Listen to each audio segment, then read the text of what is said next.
Blog নিয়ে চলে এসেছি। তো বন্ধুরা, কাছে দূরে দেশ ও দেশের বাইরে যে যেখান থেকেই আমার ভিডিওটি দেখছেন, আশা করি আপনারা সবাই খুব ভালো আছেন, সুস্থ আছেন।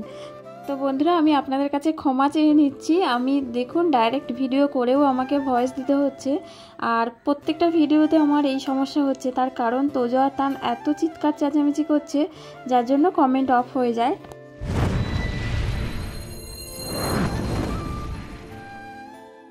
তো ওদের চিৎকার চেঁচামেচির ফলে কমেন্ট অফ হয়ে যায়, যার জন্য কিন্তু আমাকে আবার ভয়েস দিতে হয়। ডাইরেক্ট ভিডিও করেও দিতে পারি না, কিন্তু ডাইরেক্ট ভিডিও করলে কোনো কষ্ট কম, শুধু ডাইরেক্ট ভিডিও করো আর মানে এডিট করো আর আপলোড করো। কিন্তু এটাই তো বেশি সমস্যা হয়, আলাদা করে আবার ভয়েস দিতে বসতে হয়। তো কিছু করার নেই। আর আপনাদেরও খারাপ লাগে ক্যামেরার সামনে, মানে মুখে একরকম বলছি আর ভয়েস আরেক রকম হচ্ছে। তো কি করব, একটু মানিয়ে নেবেন, এই সমস্যা তো আমার হচ্ছে। তো যাই হোক, মা কিন্তু চলে এসেছে। আর আজকে দেখুন এই যে রান্না করেছি ওলকপি আলু দিয়ে, আর ওলকপির ডাঁটা কিন্তু খুব ভালো লাগে আমার। ওলকপি আলু দিয়ে মাছের ঝোল করেছি, আর পালং শাক মূলো চিংড়ি মাছ দিয়ে একটা তরকারি হয়েছে।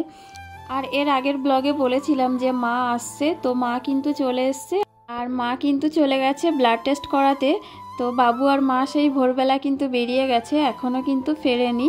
তো মাকে তো এখন 3 মাস পর পর এখন টেস্ট করাতে হচ্ছে, তো এখনও রিপোর্ট হাতে পায়নি। তো ব্লাড টেস্ট করে চলে এসছে। বুধবার হচ্ছে ডাক্তার, অর্থাৎ আগামীকাল ডাক্তার। তো তার আগে হচ্ছে রিপোর্ট পেয়ে যাব। রিপোর্ট পেয়ে গেলে আমরা দেখলেও বুঝতে পারবো। তো সেটা নিয়েও কিন্তু ভীষণ একটা চিন্তার মধ্যে আছি।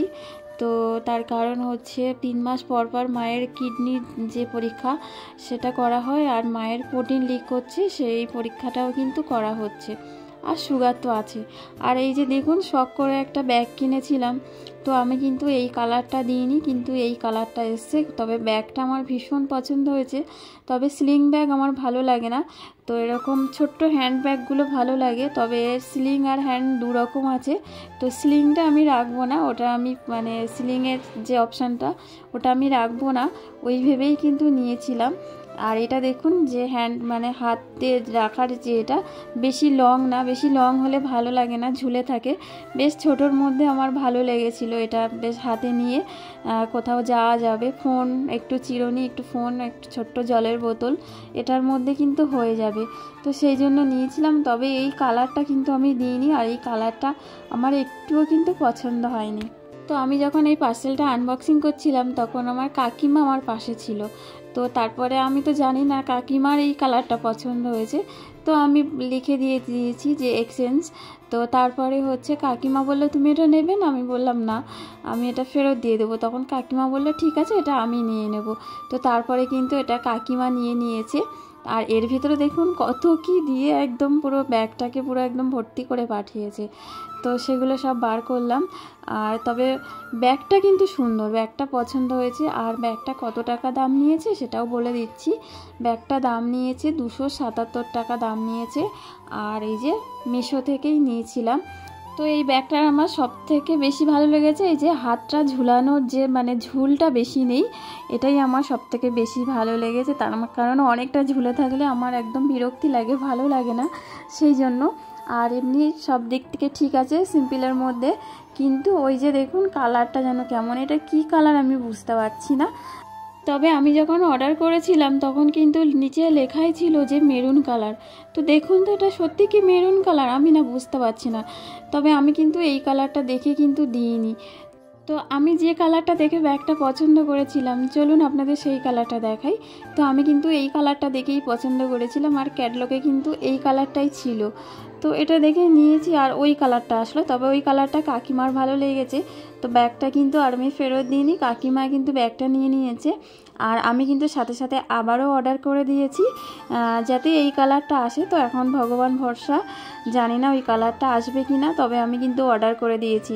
আর আমি যখন এই যে ব্যাগটা দেখছিলাম, আমার 2 মানিক দেখুন জানালায় বসে বসে ওরা হচ্ছে কিছু একটা খাচ্ছিল। তো এই ভিডিওটা আজকেই আপলোড হবে। আমি কিন্তু আবার যখন অর্ডার করেছিলাম সেই ব্যাগটা কিন্তু আমি আজকে হাতে পেয়ে গেছি। তো এখন পার্সেলটা আনবক্সিং করা হয়নি, তো আমি কালকের ব্লগে আপনাদের দেখাবো।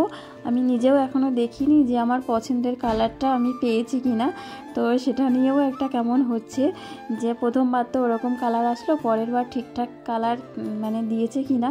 তো পরের ব্লগে অবশ্যই দেখাবো, তার কারণ আমার ভিডিওটা অলরেডি এডিট করা হয়ে গেছে, তো সেই জন্য ওটা আর দেখাতে পারলাম না। তো তারপরে দেখুন চলে এসেছি সন্ধ্যাবেলা, আর সন্ধ্যাবেলা দুই মানিকে একটু ম্যাগি বানিয়ে দিয়েছি। আর এখানে দেখুন আমি কি করছি, কি খাওয়ার ইচ্ছা হয়েছে দেখুন। তো এখানে দেখুন চাল, তো চাল ভাজার নাড়ু বানানোর ইচ্ছা হয়েছিল, তো সেই জন্য চাল ভালো করে ধুয়ে আর লবণ মাখিয়ে একটু রেখে দিয়েছিলাম কিছুক্ষণ। তারপরে দেখুন একদম ঝরঝরে হয়ে গেছে। তো দেখুন এখন চালগুলো অল্প অল্প করে নিয়ে আমি ভেজে নিচ্ছি, আর এখন এই ভয়েস দিতে বসেছি। কি বলবো, দুই মানিক কিন্তু দুদিক থেকে এসে কিন্তু ডাকছে, আর একজন তো এখন কোলের মধ্যেই আছে। যখনই ভয়েস দিচ্ছি তখনই কিন্তু একবার মা বলে ডেকে উঠছে, তো একবার কাটছি, এই করে করে কিন্তু আমাকে ভয়েস দিতে হচ্ছে বন্ধুরা। তো যাই হোক দেখুন চালগুলো ভেজে নিচ্ছি, তবে চালের নাড়ু আর বানাতে পারবো কি না জানি না। যাই হোক বন্ধুরা, ব্যাগের কালারটা আমার তো পছন্দ হয়নি, তো আপনাদের কেমন লাগলো অবশ্যই কিন্তু জানাবেন। আর আমি যে ব্যাগটা মানে পছন্দ করে অর্ডার করেছিলাম সেই কালারটা ভালো নাকি যে কালারটা এসছে এটা ভালো, যদিও এটা কাকিমাকে দিয়ে দিয়েছি। আর আমি যেটা নিয়েছি সেটা কালকে দেখাবো যে সেই কালারটা আদতে এসছে কিনা। আর এই যে দেখুন চালগুলো কিন্তু ভাজা হয়ে গেছে। আর এখন শীতকালে এরকম চালের নাড়ু খেতে কিন্তু দুর্দান্ত লাগে, মা বানায়। তো কি আর বলবো, চালের নাড়ু কিন্তু ফাইনালি আমার আর বানানো হয়নি। তো আমি রেখে দিয়েছি, এই যে কৌটো ভরে রেখে দিয়েছি, শুধু শুধুই কিন্তু খাওয়া হয়ে গেছিলো। দেখুন আমাকে তো ভয়েস দিতেই দিচ্ছে না, চিৎকার চেঁচামেচি করছে। আমি কিন্তু পুকুর পাড়ে চলে এসেছি।